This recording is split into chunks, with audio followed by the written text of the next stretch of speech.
Hello guys, so this is Grand Theft Auto 5 tested with an i7 8700K and a 1080 Ti from EVGA for the Win 3 edition, and I'm just doing a test to get max FPS at 1080p. So as we can see here, we have everything really set to the minimum settings. Just a quick check.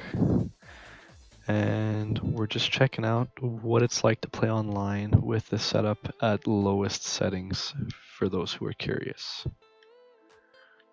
Okay, so here we go.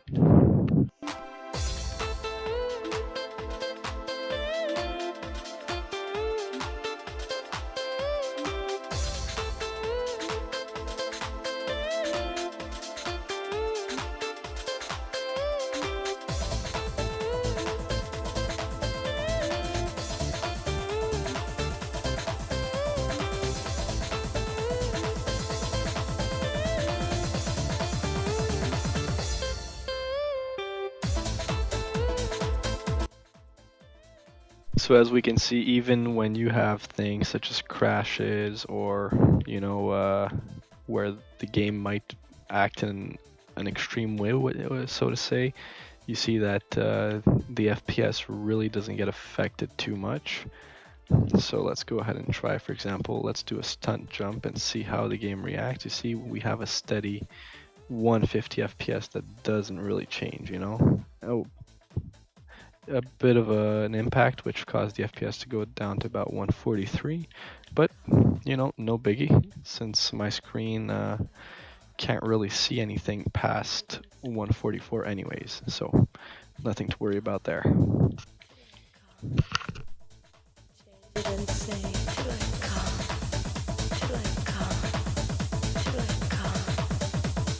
Change it and say.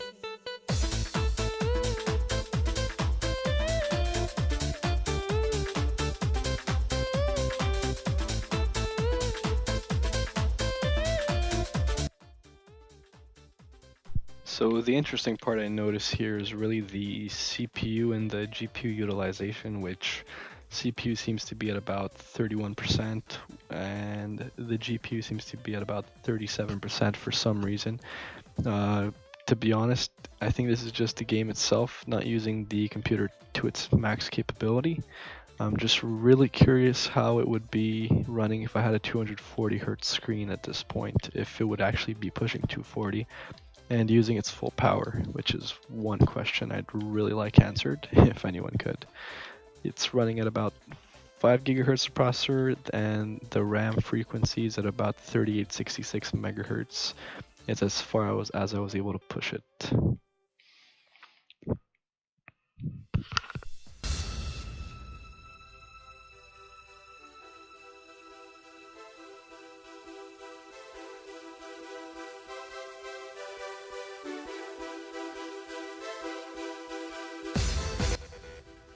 What I do have to say, although these are not ultra settings, I would say that it's a more pleasant experience to have a constant frame rate between 140 and 150 than it is playing at ultra settings, especially when you're trying to play competitive, and to have a frame dip and a frame rate variation between 90 and 120, for example.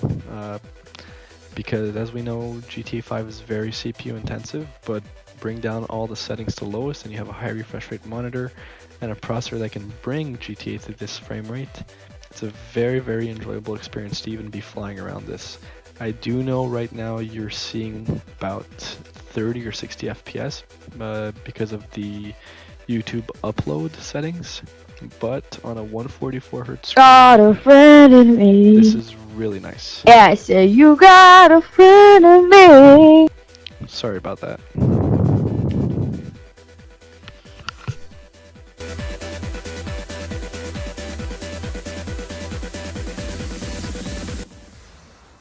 And although I have my CPU overclocked to about 5 gigahertz, because the utilization is at about, let's say, 29%, 30% during gaming, it's really staying at about 60 degrees, and that's very, very nice. And look, now we can see we're flying and we can get up to 185 FPS, if I'm not mistaken. And let's see how high we can go, I believe just by facing upwards. It's very interesting, actually. Yep. And let's go ahead and see what we can do if we would try a free fall. Okay.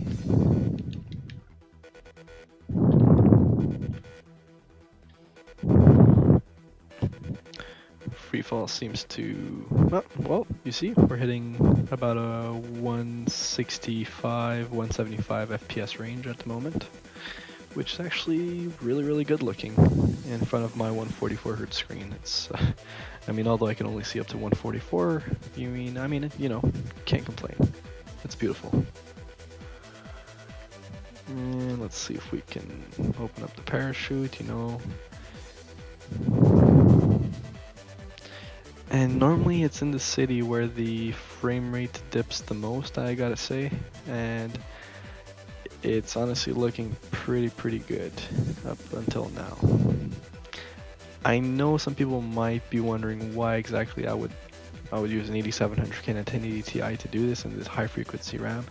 The answer is I'm a kind of guy who likes a consistent frame rate, but I also have a 1440p screen and I like to be able to just do whatever I want. I mean, with my setup as I please, you know, have complete and total freedom. If I want nice graphics, I'll play with that. If I want to be a bit more competitive, I'm gonna go ahead and I'm gonna bring down all the settings so I have this refresh rate, as you can see. And I gotta say, it's totally worth it. I can't really complain. Anyways, thank you for watching, and join in next time. This is Andre's channel. Have a good day. Ciao.